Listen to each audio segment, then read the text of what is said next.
If you're a friend of Charlie, you are a advocate for truth. And Candace Owens is doing nothing but trying to find the truth.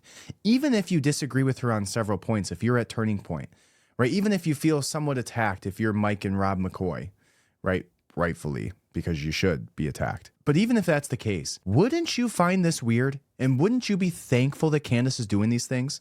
Right? Unless you are so self-protecting of your organization, the people around you, for something that they did wrong, which is what it appears to be. If you can't even give an inch, she tells the truth. She finds out all these things. She is the central area for all of the tips, not the FBI and Kash Patel's fake band of clowns over the FBI doing nothing. Again, not to say that there's nobody good at the FBI, but just the show he's running over there is ridiculous. Wouldn't you be happy somebody is doing this work? Like, she is obviously working tirelessly to get to the truth, which is all that Charlie wanted. And you can't even, yeah, Candace, super weird. Why is this Egyptian military plane following Erica Kirk for years and then so happens to be there on the day that he dies? Yeah, maybe they should be interested in that. Maybe they should be thankful to her. But instead, they're going to go into hyper defensive mode. They're going to attack. They're going to gaslight you. And then they're going to pretend like it never happened. And then move on to the next topic. And all while trying to take in all these donations under Charlie's name. Like, it's gross and it's sick.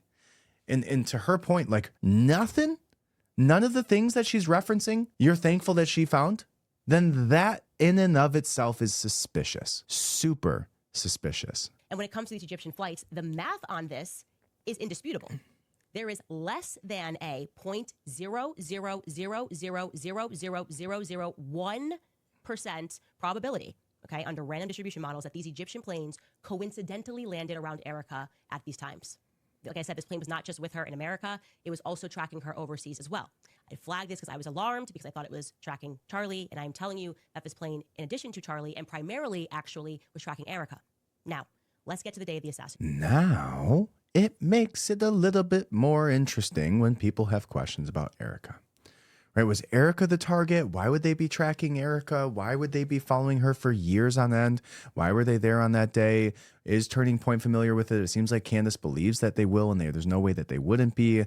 Like, again, I go back to, like, what is the implication? I want to, like, almost mess with some AI stuff and be like, hey, what are the potential options here? Why would this be the case? What are the most likely of those options? Right? Like, steel man the position for me. Why would there be an Egyptian military aircraft following the wife of Charlie Kirk in a way that's not potentially pointing to insidious means by Erica or by the aircraft itself? But Charlie never mentions it. He doesn't know it. They're kind of hiding it from him. And it's just weird, man. It's just weird. So that was one of the things that came up. Now, another one of the things that came up was the tax filings. And so essentially what was found by a user on X is that there was some really weird financial things happening at Turning Point this year. And that goes back to what Candace is saying and kind of alluded to before. That's may or may not be a part of this bigger puzzle, but for sure leads to corruption at Turning Point, which is the fact that Turning Point was late in filing its taxes, filed for an extension, and then missed the tax filing date. Not only that, but they filed their 990 forms. I don't know, I'm no finance guy.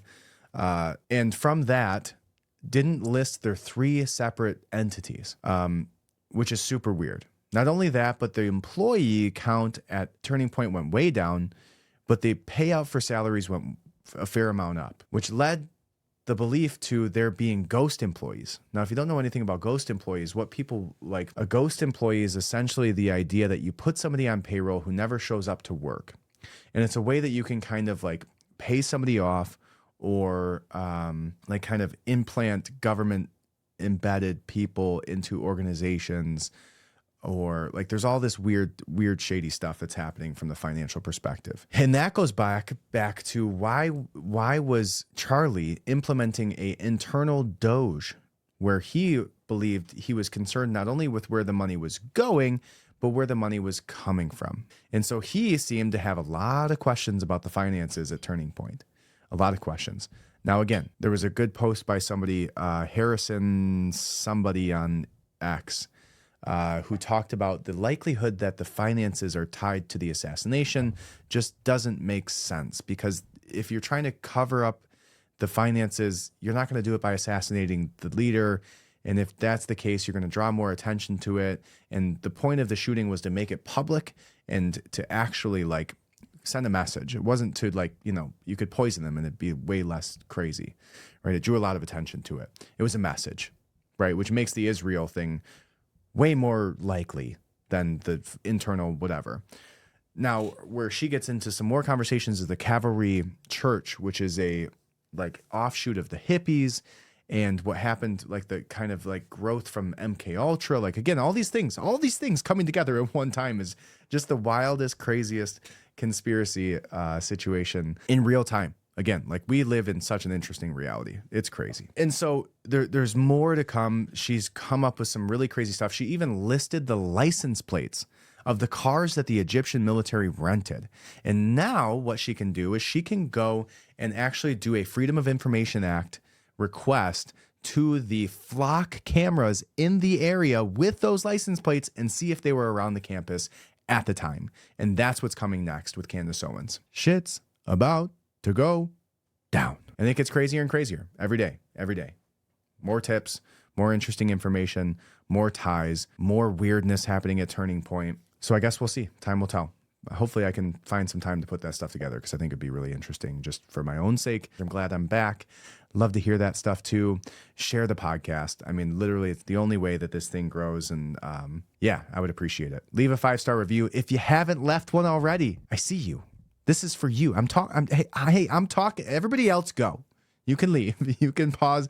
You can go on to the next episode. You can listen to something else. But you right now, the one who has not left a 5-star review, I'm talking to you and you only. You're the only. There's one person listening to this right now. You're the only one. Everybody else left a review. It's just me and you.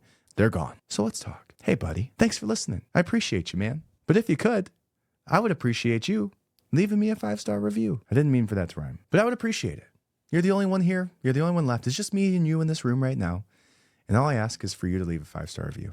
So right when this ends, right as I go up to sleep at midnight to have given you this wonderful conversation, all I ask for you is that you leave me a 5-star review. Write something nice. And yeah, it's been nice talking with you. I'll see you next time right here on the Adams Archive. Thank you. Adams Archive.